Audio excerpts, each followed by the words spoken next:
Well, everybody, welcome back to the ConsumerFi podcast. I'm excited this year. This is 2022. This is our first podcast that we're burning for the year, and a real pleasure to have an old colleague. And Glenn, can I even call you a friend? I think I can call you. I think we've broken bread, just you and me, for fun enough times. We definitely have. So yes, please do so. This is so. Our guest today is Glenn Munro. He is a co-founder and president of Lender Compliance Technologies. And we're going to get into a little bit about what Lender Compliance Technologies is and the gap that it's filling in the industry. But maybe to start, Glenn, tell us a little bit about your background. I know, but the folks on the phone may not know, or on the podcast may not know. You have a wealth of experience, and then this kind of entrepreneurship kind of kicked in here, and wanted to talk a little bit about maybe, your background, but then, what made you go crazy and try entrepreneurship? Thanks for the interest. I'm a lender by trade, obviously. I've been around doing that lending, in that lending space for, 30 something years, and then transitioned really to fintech.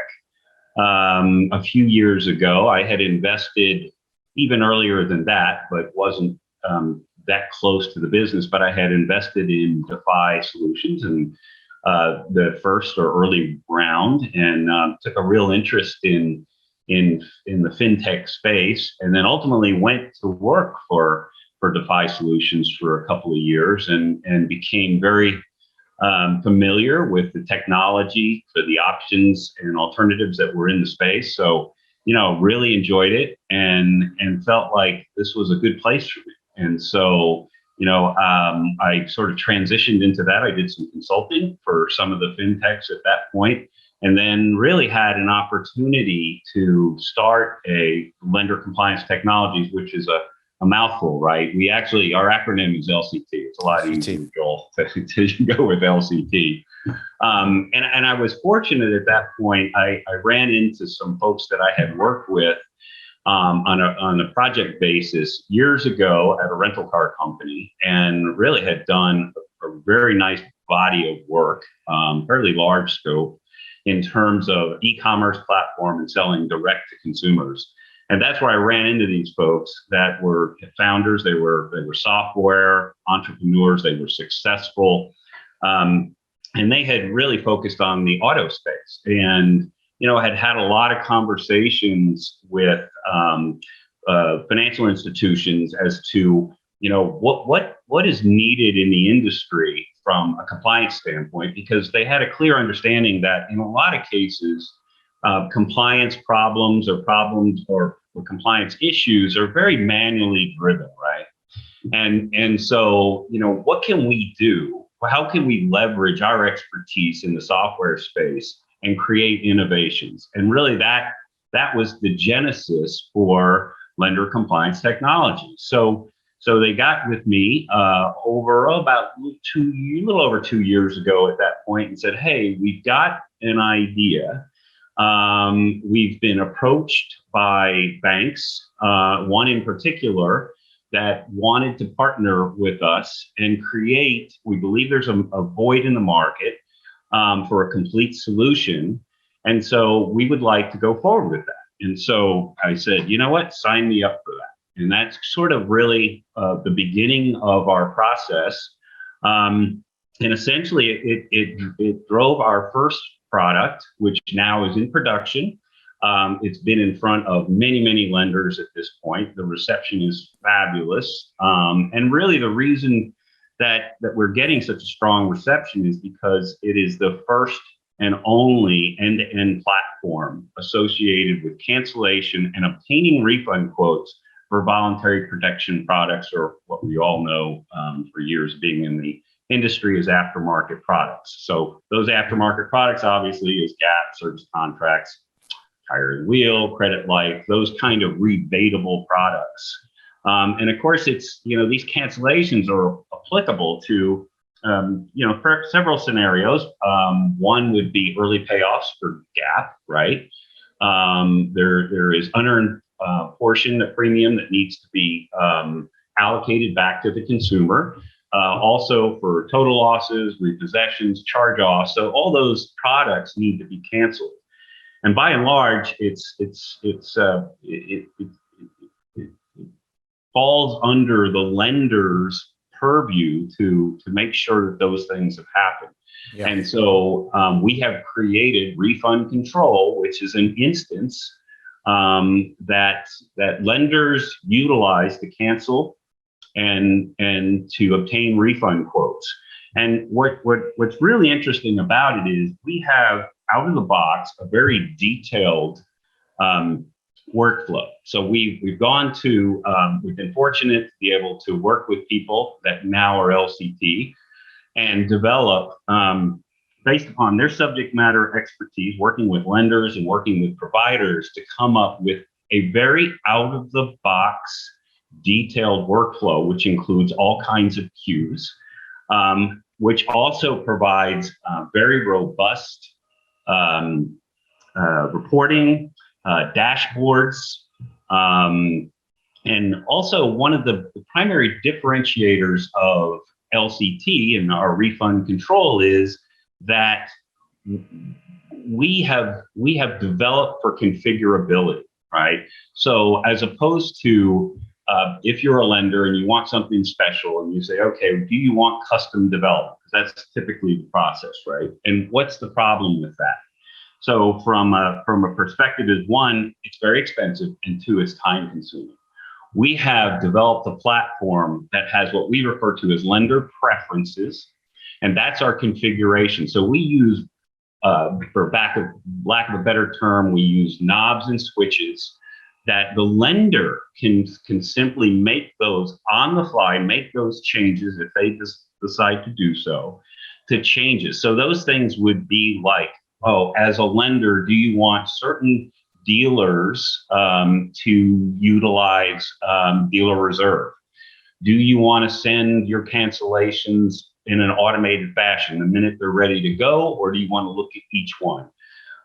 There's 30 different knobs or switches that you can use that doesn't require custom development. So we think that, is a differentiator within the market. And really, because this platform is so comprehensive, it provides very strong tracking and monitoring, which is what the regulators are looking for, right? And in a lot of cases, lenders are using spreadsheets, to come up and determine what is owed to a particular customer, whether it be a deficiency or whether it be an early payoff. And what we've created is this transparency. So up to the moment, you'll know exactly where that account is. And in fact, if you go through an examination through one of the regulatory concerns, you'll be able to actually give them temporary credentials and they can look at the individual accounts on their own. So we think that, there's very strong, compelling model that the lenders are going to want or need, particularly based upon, the prevailing winds associated with the regulatory issues.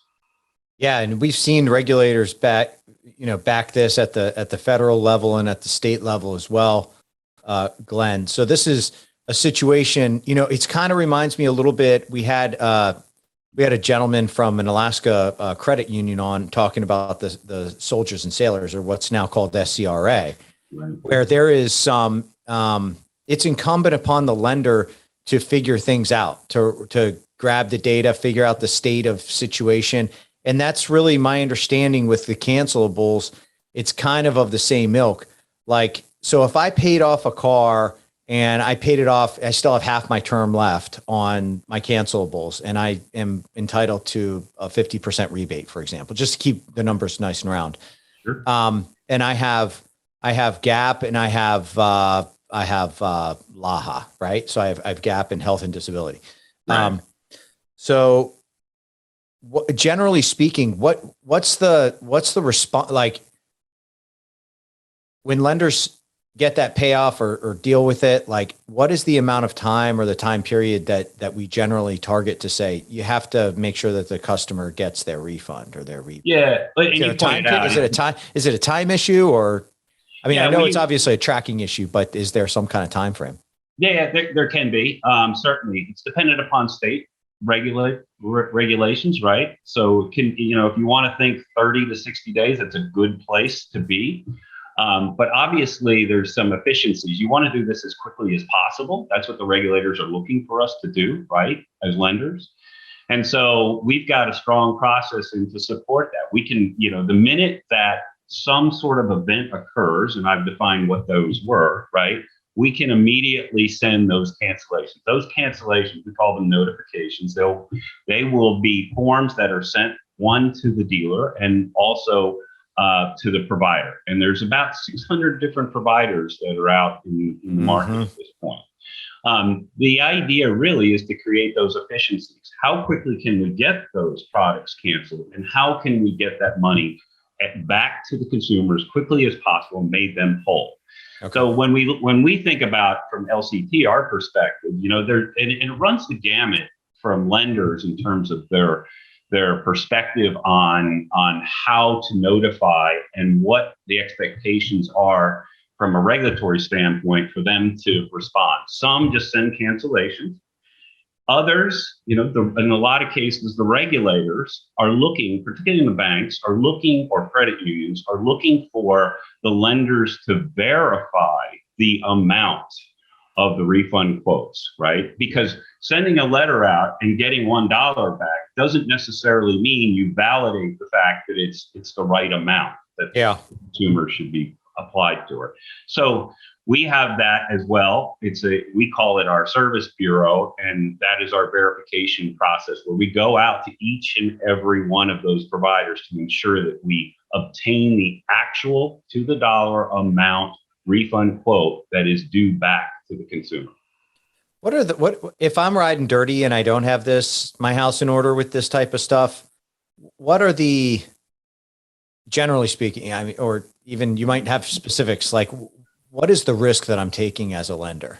Yeah, so it's interesting. Again, so if you look at this from a GAAP perspective, there's arguably 12 or 13 states that currently have some sort of regulation right in place.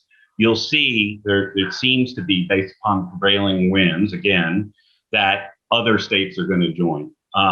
You've seen the big settlements that have occurred, right? So, I don't think as a lender you want to put yourself in that position.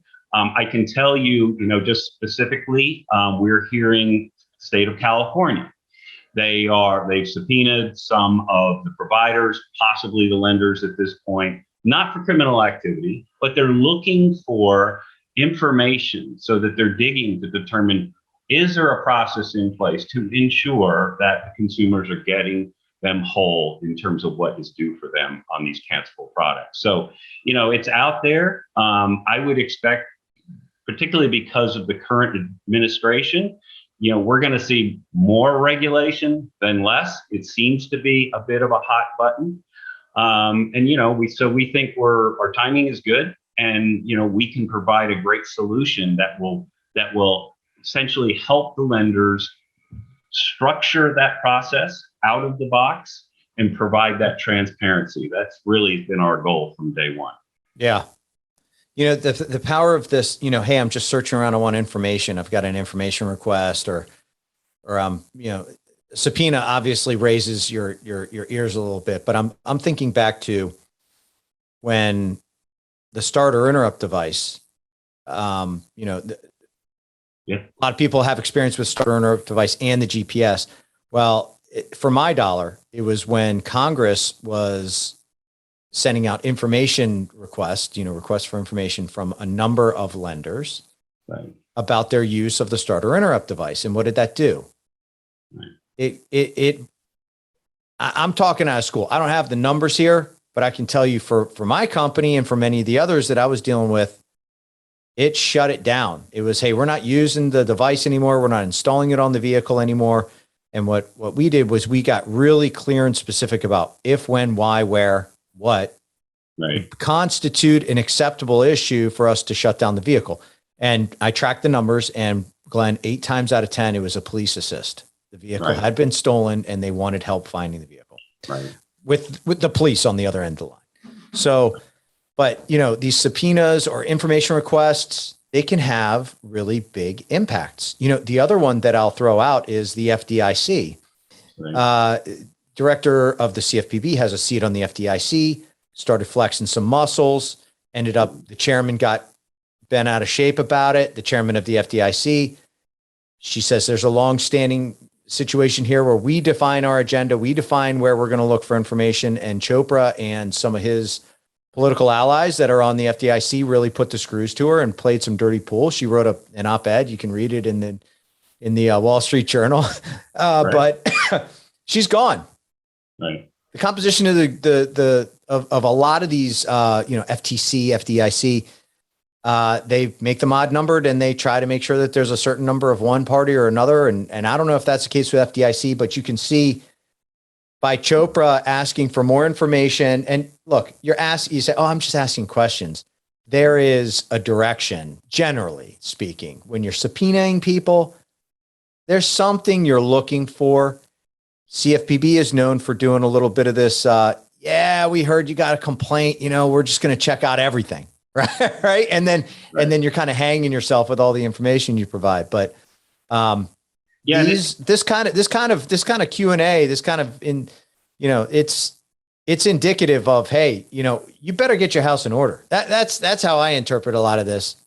Yeah, and particularly related to the voluntary protection products, it's not really a new concept that it's being scrutinized, right? I can remember 6 or 7 years ago when I was managing a fairly large auto lease portfolio and went through 2 different very, very detailed examinations, and they were point on in terms of addressing the aftermarket product. So that was sort of the beginning of the process, right? Mm-hmm. But it goes back as far as that point in time that they've been looking at this and considering it. And I would say in particular, it's a very profitable avenue for dealers, right?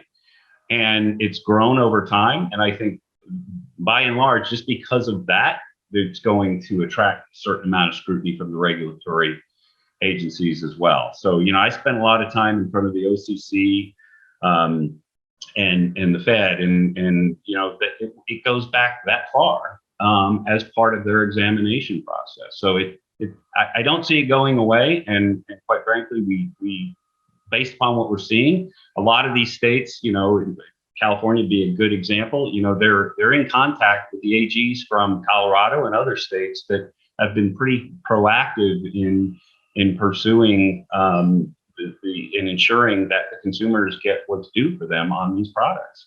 Yeah. Yeah. And consumer harm and compliance. And then, don't discount the potential for some kind of protected class type, right? Thing that says, look, military's case in point. Military is, for all intents and purposes, a protected class, but you never would, and there's certain things you want to do to provide those SCRA provisions, but you really don't want to ask if somebody's military when they're applying, or if they're a reservist or something, because it could be construed that you're using that as a way to discriminate against them. Right. So then you have to figure out how you're going to kind of navigate through that. So then you need to check everybody with the SCRA database. There's so many things like this that are just kind of, I don't know, it's kind of inefficient in a way, in how the regulators will approach it. I do agree. Look, if I'll be the first to make the call, but I think people forget. I remember we had customers when I was a lender, we had customers that didn't even remember that they had bought a service contract, and then calling us to say, hey, my car won't start. And I think the transmission's done. You got a service contract, right? Just call this company, call them. They'll take care of it for you, Yeah. And, I've spent a lot of time obviously speaking about, our own solution, but in reality, as a lender, I think it's prudent to be buttoned up, right? Make sure that you've covered all the bases, make sure that you're confident that your process is going to withstand scrutiny and have it in place. And I, my recommendation just generally is this is the year to do that. Yeah. As a lender.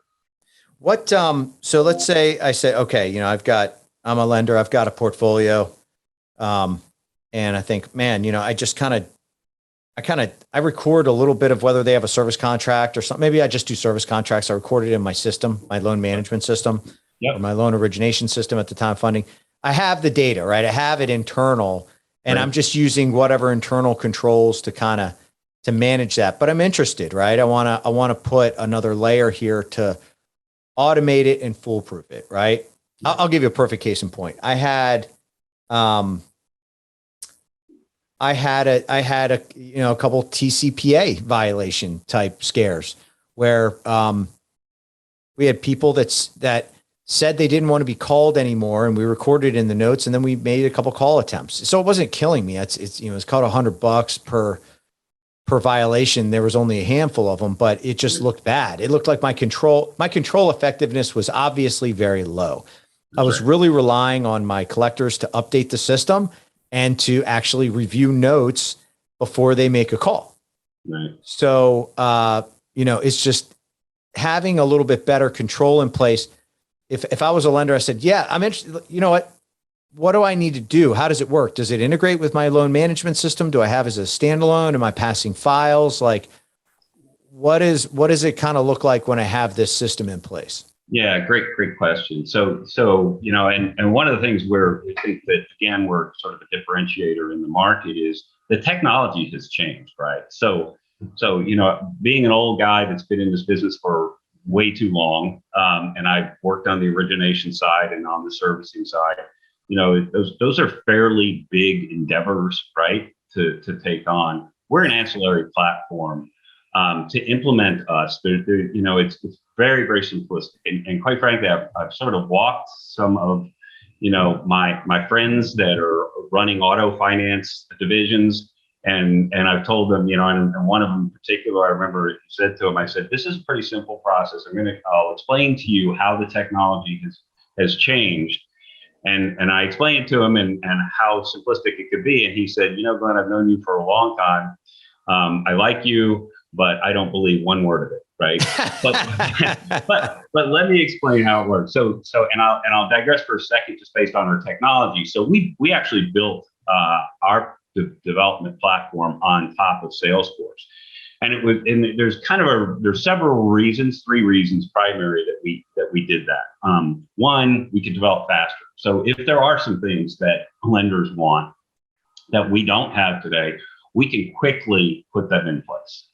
Secondly, really, and first and foremost, you don't get through the first gate if you aren't able to address data security, right, for a lender. And so Salesforce definitely checks the box, right? Even from folks that are on the operational side, they go to their technology side and they said, okay, tell us a little bit about what this solution is from LCT that you want us to consider. And they say, well, it's built on Salesforce. Generally gives them a very, very good feeling in terms of comfort. Just because Salesforce is an 800-pound gorilla, everyone knows them. They know that data security is first and foremost in their world. And so it also will lend itself to reducing the time that we go through with vendor management. That's basically what we've seen, just because they have a lot of familiarity with it. Right. So back to the new technology associated with implementation in Salesforce for us, and why we can turn this into such an efficient process is the way it works. And it's the first time I saw this, I was just mesmerized by it, because a lot of the institutions, both small and large, will already have had some sort of Salesforce organization in place. Call it Salesforce Org. Which means you just have an instance of Salesforce. If you don't, it's very easy to go to the Salesforce portal and sign up, and then we will facilitate a session with the Salesforce folks. And it's by and large very easy to go through that process. It's been vetted a million times, right? And so to set up that org is easy, and then and it's very quickly done. And then what happens is we are an application on Salesforce App Exchange. So similar to Apple Store, where you get on your iPhone and you want a new app. It's very, very similar. You because you have a Salesforce org, you simply go in to the App Exchange, you hit search for lender compliance technologies. You can actually, at that point in time, download our entire production platform with a few clicks. It takes no more than 10 minutes. That's really smart deployment. It really is. It's a brilliant execution in terms of implementation. There are a couple things that can be a little more difficult, but really not in the scheme of things. We'll need the file that you referred to, right? I need what we call the seed file. Give us what comes generally out of your servicing platform. The data points that we need are about 16 columns. We need a name. We don't even need the first name, the last name of the client. We need to know about the product, right? And generally, we need a unique identifier associated with the loan account, but doesn't have to be the loan account. So very PII light, and really that seeds the process and starts the cancellation process. We create an output once we're done. If the lender wants us to obtain the refund quotes to get verification, we will do that through our service bureau. We'll update the platform, and ultimately you'll go through a queue staging process, the workflow that I described. And what happens is once it's finalized, we send you a file formatted in the file that you're looking for. The only delta is how you want to input the payments that you're receiving, whether you can do that manually in our system or whether you could just send us a file and we can do that in an automated fashion. So in terms of that implementation, that execution, it truly is simple, right? I shudder to use the word easy or simplicity, right? But in this case, the new technology really has driven a different method to be able to implement. So tactically speaking, when I'm doing that commerce, you mentioned a couple parties involved, right? So you'd have the lender that's kind of the head of the process. They're the one that's driving it to make sure that they're following up on their obligation to the consumer. That's so the right. consumer's involved as well. Then we also have the dealer. That's right. Now, I was going to do something with a service contract that I had on one of my motorcycles, and I have it financed through Harley Davidson Automotive or Harley Davidson Consumer Credit, whatever. I called them. They said, no, don't even talk to us. We don't do anything with it. You have to go back to the dealership.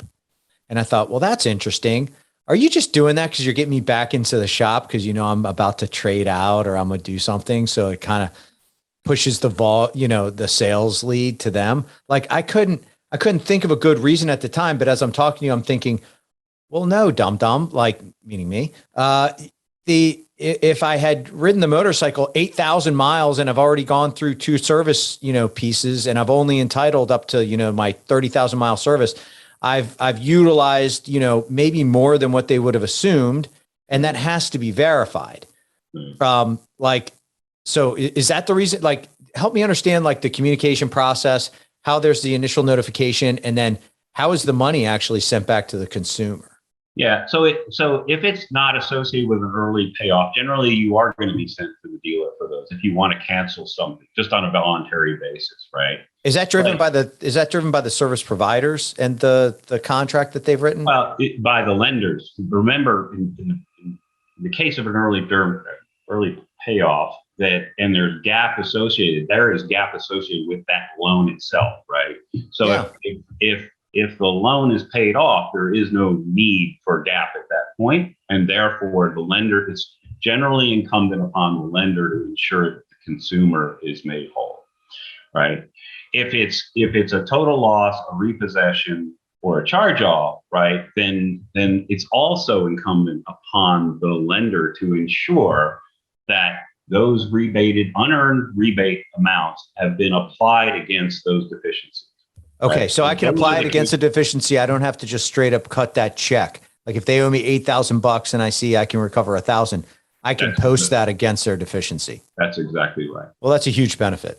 Yeah, it certainly is. And it's whether or not it's a deficiency or whether it's an early payoff, the consumer is due whole for everything that needs to be applied against their account. And that transaction where I'm the lender and I'm making them whole, that's all between me and the consumer. Or is that managed on your platform? Like we manage the actual cash remittance. So we don't collect the payments. We are a system of record. We're a software application to orchestrate that. What will happen is we will send those cancellations to the dealer and provider. They will respond, send the money to the lenders in this particular case, and then apply against the customer's account. Got it. Okay. So they're remitting the rebatable to the lender, and then the lender is going to then satisfy that back to the consumer, because especially, it's not always that sometimes the consumer may have a deficiency balance that it needs to go against, and the lender wants to control that.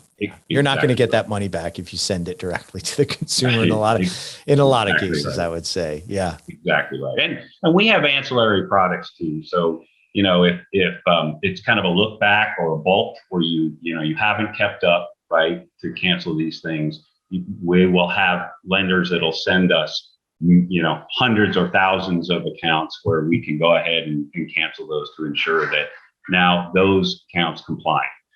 And so we offer that product as well. We also offer verification. So some lenders want to ensure that, hey, I've made a loan, that the loan documentation indicates that there's products on here. I want to verify those. We all very serve. Yeah. Sorry, I had a little glitch there on the recording. I think we're back and good. But so it sounds to me like, Glenn, so there is a risk. There's obviously some interest on the part of the regulators to kind of drill into this. Yes.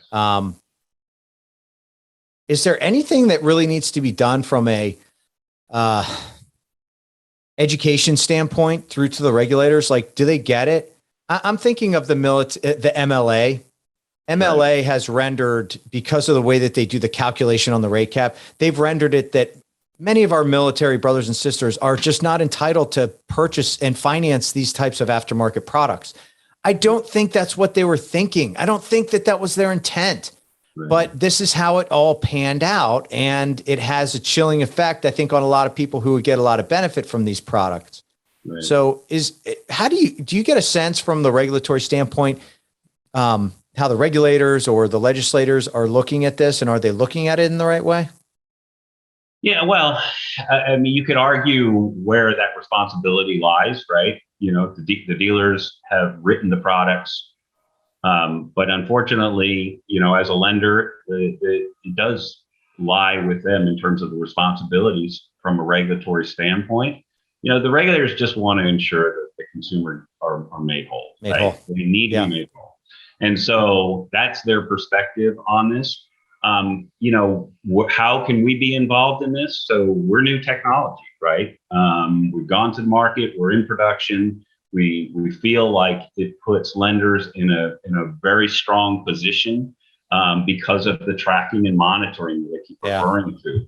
So, we believe that it'll become prevalent, and we'll sort of have a quasi endorsement, because I think as the regulators come through and they perform their examinations, they're going to see, okay, there is a strong structured process in place to address the ensuring that the consumers are made whole. And so that's what we believe is our value proposition to the industry.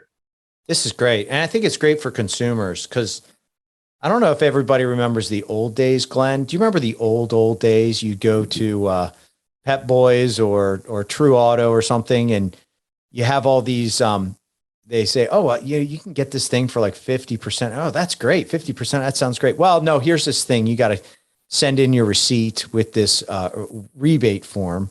And then you bring it home. If you remember to get it mailed, and you lick the stamp, and you do all back when you had the lick a stamp, right? God, I'm dating myself. Yeah. And then you forget about it. And I think, I don't even know if many of these warranties are even like, sorry, it's going to take Glenn, it doesn't take 6 to 8 weeks for you to open a piece of mail and give me my refund. Come on. Like, Right. it's just a totally different world. So I do like having a lot more control, and the transparency to the process has to count for something to some regulator or some consumer advocate, right? To say, not only are they saying what they're doing, but they have a third party vendor that's managing this for them. Glenn, you got no dog in the fight. Like, you don't care.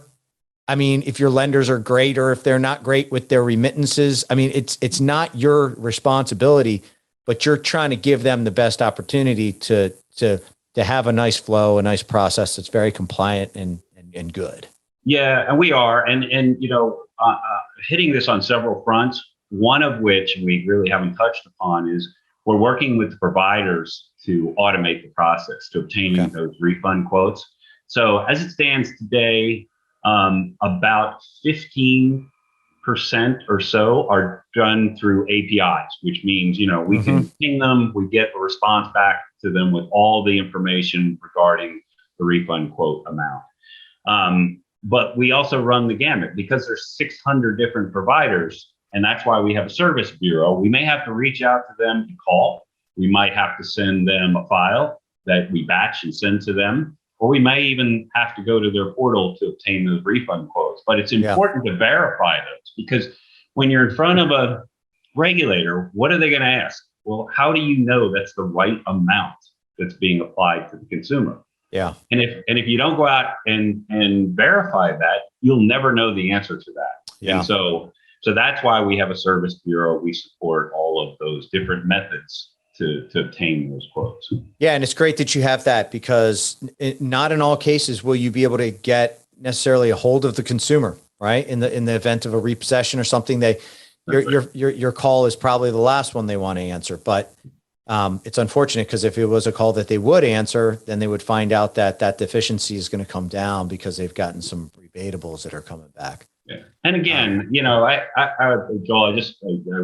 would tell your audience that, whether or not it's with, LCT, I would highly recommend all the lenders make sure you've got buttoned up and you've got a strong process in place, because that's what the regulatory agencies are looking for us to do as lenders.